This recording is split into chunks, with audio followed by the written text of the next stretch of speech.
Hello, everyone, and welcome to October the 7th regular Legislative Committee meeting of the Town of Vegreville. I call this meeting to order at 3:10. Sorry, we're a little late. We just were in another conversation. So at this time, I'll be looking for a motion to adopt the agenda. Councillor Curtis makes the motion. Is there any additions or deletions? Seeing none, all those in favor? Carried. Thank you.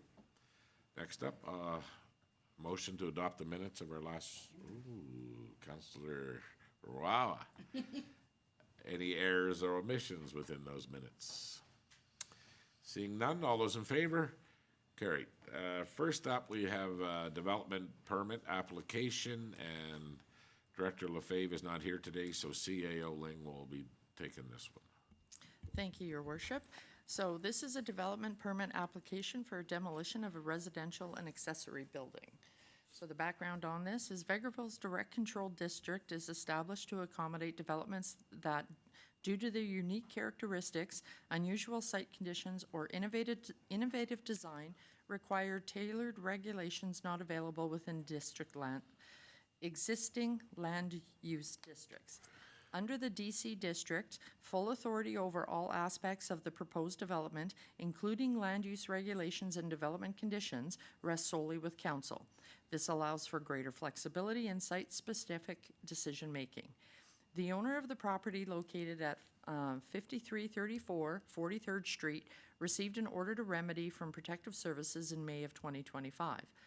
On October 1st, 2025, Planning and Development received a development permit application for the demolition of the primary and accessory buildings on the above-noted property. The estimated start date for the demolition project is set for October 22nd, 2025. Please note that both the development permit and the building permit must be issued prior to any demolition activities taking place. So the options before council today are to review the development permit application and move forward with the process, or review and deny, but we need reasons why. Thank you. Okay, thank you very much. So this is coming to a council meeting. This will, if council is looking at approving this, it will come to a council meeting. Okay, so we're not taking a motion here, so it's question time. Who has any questions? So this property has been given notice that we were going to go ahead and do the demolition on our own. That is correct. Have we already started the process on our own? Have we done the asbestos The asbestos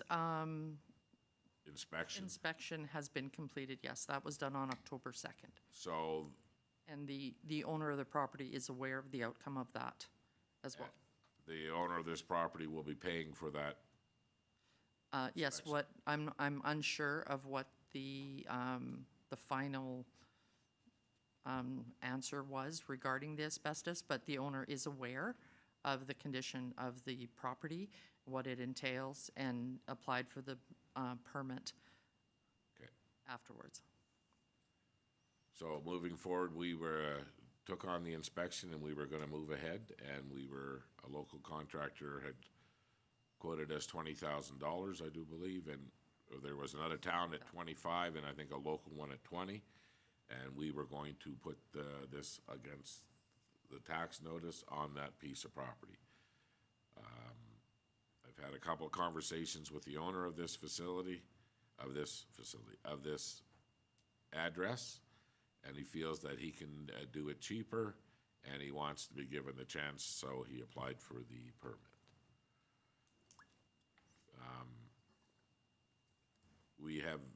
If we okay this, we'll be extending the municipal bylaw, the time that we had given him the extension to do this. Yes, because the permits need to be in place before it's done, and planning and development needs a couple days to get that, to get everything approved, that it does extend the demolition date by about 10 days now at this point. Okay, is any more information needed? Do you guys need any more information from planning and development? Okay, so we'll see this on Monday. Okay, thank you, Your Worship. Thank you. Next up, Director Saskew. Thank you, Your Worship. I have here a memo to council to approve the reallocation of funds from the 2025 capital budget. Background on this is on November 24th, 2024, council approved the 25 to 2029 capital budget, which included the Highway Ave project at a total cost of $662,358. $321,555 was funded through the Canada Community Building Fund, CCBF, and $340,803 was funded through the Local Government Fiscal Framework, which is LGFF grant. This project had not yet commenced in 2025.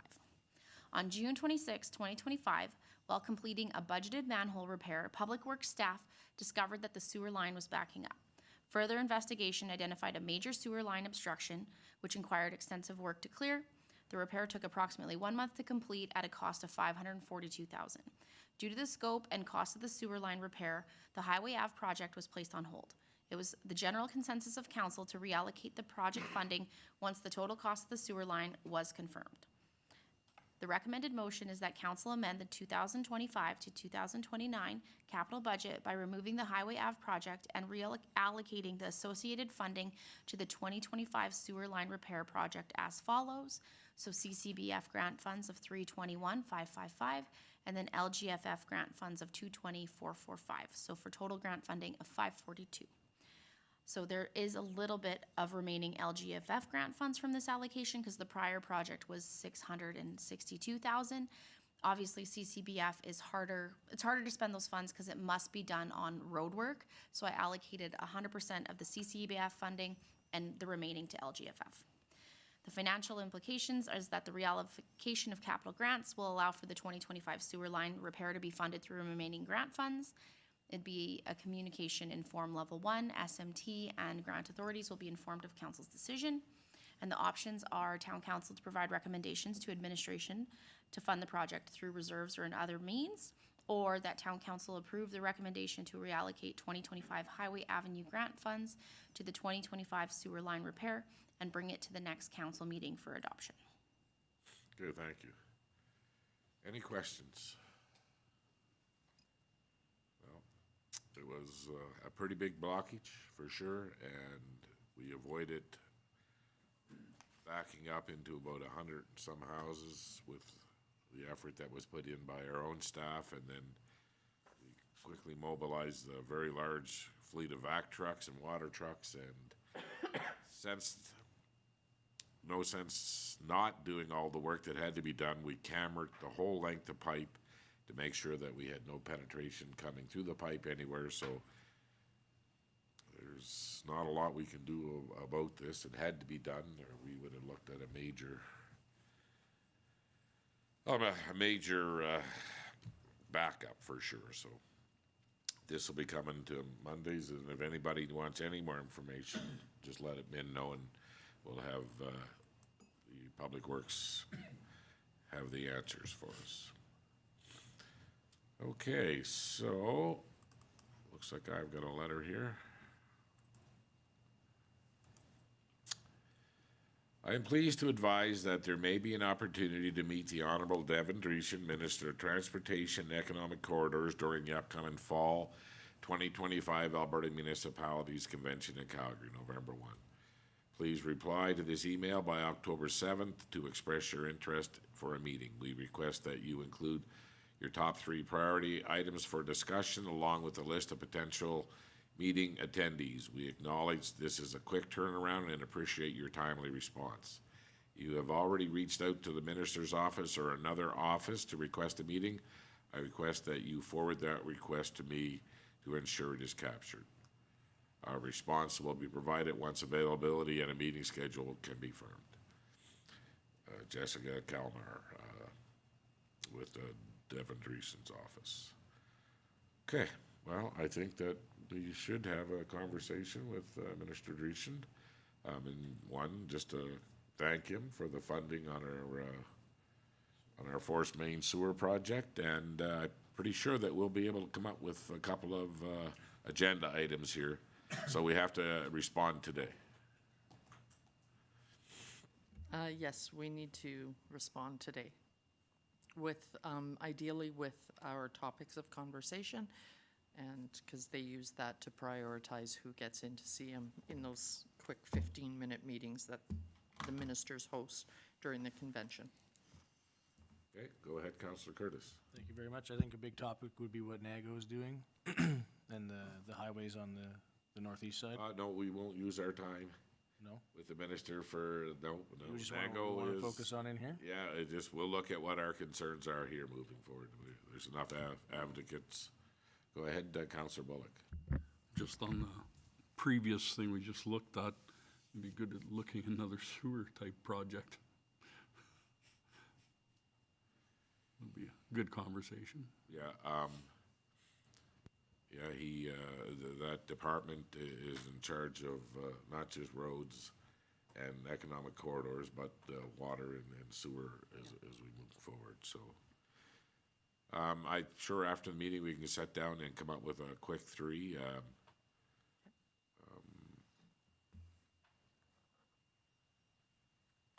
Are we worried about anything else on the Highway 16 right now? 16 or 16A? Or 16A, yeah? No, but I will, while this meeting continues, I will ask the specific departments if there's anything that, and maybe get some ideas from there. Okay, thank you. Next up, we have a letter from the Royal Canadian Legion, Branch 39, Vegreville. Once again, the Royal Canadian Legion in Vegreville is busy preparing for the November 11th ceremony for 2025. It would be a great honor to have your participation during this special event. As in previous years, it will be held indoors at the Social Center. Last year, we had over 600 community members, military personnel attend the ceremony. Those participating in the March to the Social Center will gather at the branch with the doors open at 9 a.m. Will be formed up in front of the Legion at 10:15 and stepping off at 10:30. We ask that everybody be seated by 10:45 and the ceremony will start at 11 a.m. If you wish to lay a wreath this year, please indicate this by completing the attached form indicating the size of a wreath and your intention to lay it at the ceremony. Your generosity and caring for this campaign has been truly appreciated, and we hope you will be able to attend this year. As an option, you can choose to email us your form or e-transfer the payment to the email below. An indication of your participation will be requested no later than October 31st, 2025, so we can include you in our program. Please ensure you include your email address as we will be issuing all receipts via email. And that's from Heather Short, the chair of the Poppy Fund.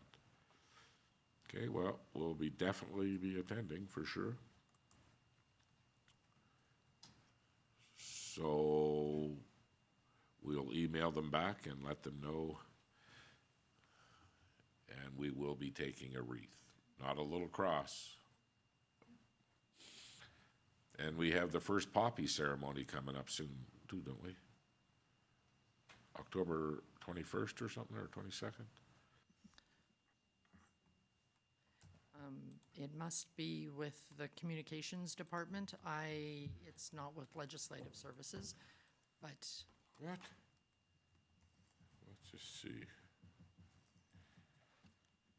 Wednesday, October 22nd, we're having a placeholder council chamber meeting here on the 22nd, and the Legion will be here to present the first poppy, so we need to reach out to the paper and anybody else that may be interested in that. Okay, let's go around the table and see what's happening out there. Councillor Lemko, a man about town, what have you been up to? On the campaign trail, Your Worship, yes, listening to residents and trying to answer the questions of the community as it relates to things that have been done in the past and things that are going to be done in the future. So a lot of questions, too many to spend the time on right here, but I thank the people for being interested and look forward to the forum that's on the 14th of October at the Social Center from 7 till whenever it ends, 10 o'clock or so. Is it at the social center? I thought it was. Okay. Yep. And good luck to all the candidates running for this upcoming election. Thank you very much. Councillor Barry. Thank you, Your Worship. I had one citizen just recently asking me about the intersection of Highway 16A and 857. It's a very busy intersection. I don't know whether this would be brought up to the minister or not, but wondering why we don't try and get a left turn signal or advanced turn signal for traffic that's coming in and going north. Similar to what we have at 50 and 50 downtown. He's saying that it's a very busy intersection. He's very concerned about the dangers that are there of people trying to run that light to get through the light and turn left when it's busy. And I was thinking that that might be a good request, actually, is to have that light changed so that there would be a left-hand turn for people coming east and then wanting to turn north. So that's, I told him that I'd bring that up and see where it goes. And that's about all I have right now. So to support that with data, to take it to transportation, we would have to do a vehicle count at that corner. I don't know when the last time one was done there. I'm pretty sure it was when Petrocam was built. I think there was a count. I thought I heard that it was a fairly high count that was done in connection with the signage, wayward sign. I can speak to that, Your Worship. I believe that intersection is one that's actively monitored by Alberta Transportation. If I'm not mistaken, Alberta Transportation has a lot of those monitoring pieces on what they would deem to be active intersections. I can take a look at the data and see if we do have something that's relatively up to date, but the province has been very good about putting numbers at that intersection specifically on a regular basis. Okay, if that's the case, and we'd like to talk to the minister about that, then we would at least go with the information that we do have a recent traffic count for that. I believe there is. Yeah. Okay. Thank you. Councillor Wava. Oh, well, good news is I didn't put it on my computer, my notes as to what I was going to ask, because it shut down about a minute into our meeting, so I was working off my phone. I only had one, and I was able to get an answer from Manager Kuzmic. I was asked a question in regards to the televisions in the arena, and there was some concern that we don't have the ability to input into them, and he was able to clarify that there is a system that they use or a program, but that absolutely within our facilities, he said we are able to update, change, so it's not being done where we can't access because it might be sent to somewhere like in Calgary or something like that. So I did answer that question. Other than that, I have not been on the campaign trail, but would like to just say, thank you to all my colleagues here who have been out, and to anyone new who's out there, residents. Talk to everybody, don't talk at them, maybe be a little kind, and everybody good luck on the 14th. Well said. Councillor Riddick. Well, I've heard a lot of chatter from citizens lately, a lot of it positive and some of it questions.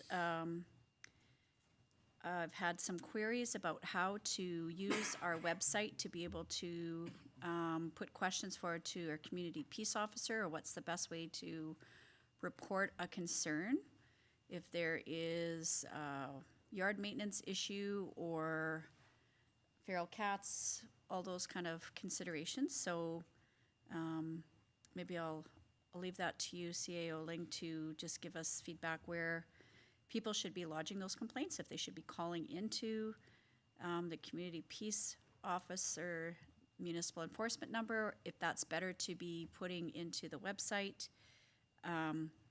If people have concerns about how a yard is maintained and all of the affiliated issues like overgrown yards, trees coming out of their yard and feral cats, etc. So there's kind of a lot of things. There are two ways to report to municipal enforcement. There is the website portal by filling out the service request. I think it's called a service request or complaint. I think they call it a service request. Through the drop-down box, you can pick municipal enforcement and issue your complaint there. Like if it's a yard, parking, something that's not immediate, the website is a great way to do that form because you can give, or the great way to send us the information because you can enter a lot of information into the form itself. If it is something that is kind of requiring more immediate attention, calling the 24-hour bylaw line, the municipal enforcement line, is your information is taken immediately by the dispatchers there. If it's during hours where we have our peace officers on, they can go look, potentially give you a call, come look at the complaint, or do what, if it's immediate, they will show up. But, so yeah, those are, and if it's something that falls a little further down the line, like a grass complaint or snow removal complaint, the officers usually get back to them within about 24 hours. So there are two ways to do this. Okay. And two other things that came up is concerns about alleys that I've heard from a few different residents that concerned about alley maintenance and or flow.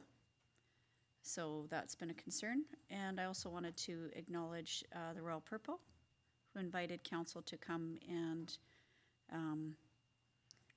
have a conversation with them, celebrate the 75th anniversary. They will be having more celebrations later on, but I think particularly of note there is the acknowledgement of 75 years of dedicated volunteers, some of whom have been there for 40 years.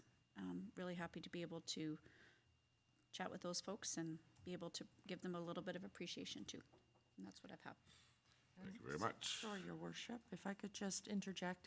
On the alleys, they can also send those complaints or the service requests in via the website as well. And those will get directed directly to Public Works. And it's a good way to let Public Works know that there are issues with these alleys, because then it goes on their back alley maintenance list and potentially moves that up the priority list. Thank you. Councillor Bullock. Thank you, Your Worship. For myself, I had a couple interesting interactions with people, more regarding, because I am not running, so they're asking why, and it doesn't really matter why at this point. And they had the strange question was, well, who would you vote for? And I'm like, well, I guess you should come to the forum, which is on October 14th, and actually hear your candidates out. That's probably the best way, and get to know them and contact them. Don't ask my opinion, because my opinion means nothing when I'm not here. Thank you. That's all. Councillor Curtis. Thank you very much. I too been out in the campaign trail, meeting and talking with residents, and a few concerns that have been brought up that I think can be addressed probably now. CEO Ling, we had a couple residents mention that the lights at the outdoor rink not working, and that they had called in a couple times. I can't verify that they did, but they mentioned that it was called in, and they're saying that now they're still not working. So if we could get somebody to look into that. And then just some concerns around the Maple Street Tower when it gets muddy and people are coming out of that parking lot, that it gets all over the road there. So I don't know exactly what we can do about it right now, but I thought I'd bring it up if there's something we can discuss. And then just concerns with the new apartment, the parking that was going to be lost that was used for the events. Maybe we can have a discussion with the Ag Society to see what can be done, because it does get pretty busy and pretty backed up around there when we have the medieval fair and the county fair, et cetera. So, and that's what I have. Okay, thank you. Well, I've heard from a few candidates, and I've heard some from friends of mine. Why is the town allowing a builder in town to build subsidized housing? Well, I can guarantee you the town doesn't participate in subsidized housing. And nor is the builder that is in town right now, the developer building subsidized housing. That is a provincial or federal responsibility when it comes to subsidized housing. We're hoping that we're going to be, the developers in town is building some homes that'll be affordable, some rental facilities that are going to be affordable. We do not pick and choose about subsidized housing. We have been asked in the past to write letters of support on some subsidized housing projects, but that's not something that the town does. I too would like to thank the Royal Purple for we had a proclamation signed yesterday and they gave us a nice lunch, and their 75th anniversary is coming up on October the 8th. Oh, sorry, November the 8th, yeah, sorry. And so, Leslie, we can make sure that we populate everybody's calendar and get the information on that. Mary was the interim chair of the Royal Purples, who served 65 years in Murnum, made a great poppy seed cake. It was unbelievable. And she brought up at the 65th anniversary in Murnum, the village of Murnum supplied the centerpieces. They were made of candy. So I said we could egg that up somehow. So we'll put our heads together and see what we can come up with for those ladies. Anyway, that's what I've been hearing in the community, and it's been a great fall. Our local farmers and the ag industry around here and around our immediate area has been doing a bang-up job, and they're all seem like, other than breakdowns, fairly happy about the outcome so far, so we're all happy for them. So, next up, Director Saskew, what do you got for highlights? To quote prior director Paul Casey, I've got nothing. I'm working on budget, and that's taking up a lot of my time right now, so. Thank you. Thank you. CAO Ling. I'm gonna go along the lines of Director Saskew. We have been pretty busy working on budgets, and I've been inundated with meetings, so I got nothing. Got nothing. Excellent. Well, we know how busy it is right now. I'm trying to get an election coming up. We got some pre-budget meetings, so there's a lot going on. So on Thanksgiving Day, October 13th, the office here will be closed. On Monday the 14th, that'll be a Tuesday the 14th, is the All Candidates Forum at the Social Center. We have a town council meeting on the 15th. And advanced voting day is October the 15th. And election day is on October 20th. So I'm going to keep those dates in mind. With that being said, is there any other business of council? Seeing none, we do have a closed session item. So if I could get a motion to go into closed session, Councillor Lemko makes the motion at 3:39. All those in favor? Carried. Thank you.